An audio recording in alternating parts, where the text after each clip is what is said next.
Hey, second graders. So we finished Mrs. Pigglewiggle, and I decided to go to another book. This book I also remember reading as a kid in school, and you're gonna notice I have actually it's on my Kindle. I don't have it in book print because I wasn't able to purchase it quickly, and I don't have the print copy of it. So I was able to download it quickly on my Kindle, so I figured that would work as well. So this story is called Sideways Stories from Wayside School. You can see that. And this is a silly little story. Okay. In this book, I'm going to read you the introduction page, and then I'm going to read you the first chapter. Okay. It says Introduction. This book contains 30 stories about children and teachers at Wayside School. But before we get to them, there is something you ought to know so that you don't get confused. Wayside School was accidentally built sideways. It was supposed to only be one story high with 30 classrooms all in a row. Instead, it is 30 stories high with one classroom on each story. The builder said he was very sorry. The children at Wayside School like having a sideways school. They have an extra large playground. The children and teachers described in this book all go to class on the top floor. So there are 30 stories from the 30th floor of Wayside School. So this school is built instead of having one long school building with 30 classrooms, it was accidentally built up. So there's one classroom per level and there's 30 levels. Okay? It has been said that these stories are strange and silly. That is probably true. However, when I told stories about the children at Wayside School, they thought you were strange and silly. That is not probably also true. Okay. So, what I'm going to do is I'm just going to read the first chapter, and each one of these chapters is kind of like about a student or a teacher. Kind of like Mrs. Pigglewiggle with the families, but a little bit different. So, here is a picture of the first one. And this is Gorf. Sorry, Mrs. Gorf. Mrs. Gorf had a long tongue and pointed ears.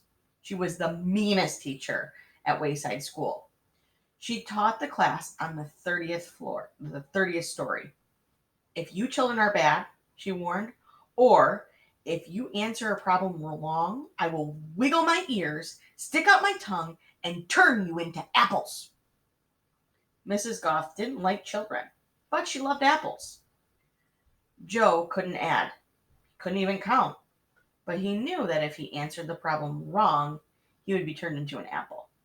So he copied off of John. He didn't like to cheat, but Mrs. Gorf had never taught him how to add. One day, Mrs. Gorf taught Joe copying John's paper. Caught Joe copying down John's paper.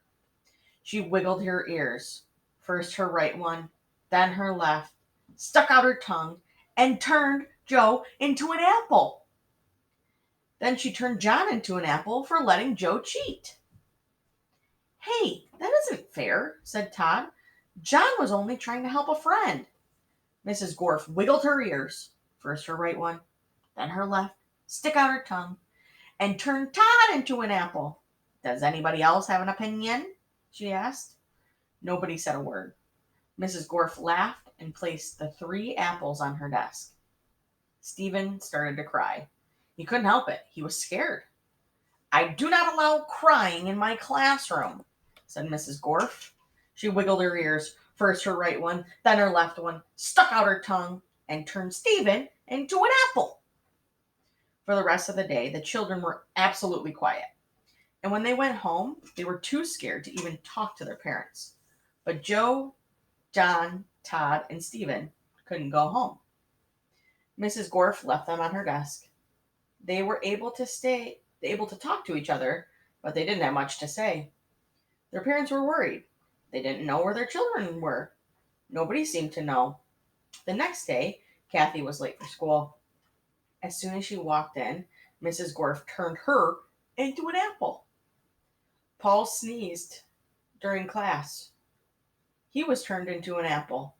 Nancy said, "God bless you," when Paul sneezed, and Mrs. Gorf wiggled her ears, first her right one, then her left one, stuck out her tongue, and turned Nancy into an apple. Terence fell out of his chair. He was turned into an apple. Mauricia tried to run away. She was halfway to the door as Mrs. Garf right ear began to wiggle. When she reached the door, Mrs. Gorf's left ear wiggled.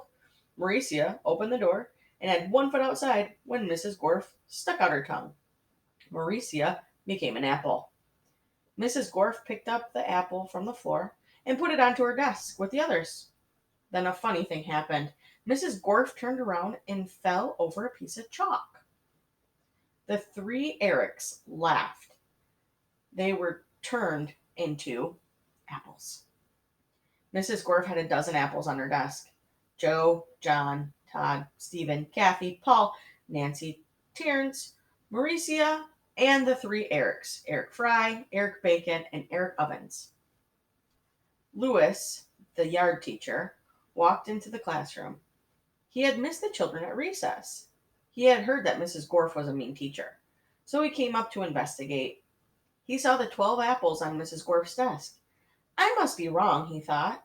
She must be a good teacher if so many children are bringing her apples. He walked back down to the playground. The next day, a dozen more children were turned into apples. Lewis, the yard teacher, came back into the room. He saw 24 apples on Mrs. Gorf's desk. There were only 3 children left in the class. She must be the best teacher in the world, he thought. By the end of the week, all of the children were turned into apples. Mrs. Gorf was very happy. Now I can go home, she said. I don't have to teach anymore. I won't have to walk up 30 flights of stairs ever again. You're not going anywhere, shouted Todd. He jumped off the desk and bopped Mrs. Gorf on the nose. The rest of the apples followed. Mrs. Gorf fell on the floor. The apples jumped all over her. Stop, she shouted, or I'll turn you into applesauce. But the apples didn't stop, and Mrs. Gorf could do nothing about it. Turn us back into children, Todd demanded. Mrs. Gorf had no choice. She stuck out her tongue, wiggled her ears. This time, her left one, and then her right. And the apples turned back into children. All right, said Mauricia. Let's go get Lewis. He'll know what to do. No, screamed Mrs. Gorf. I'll turn you back into apples.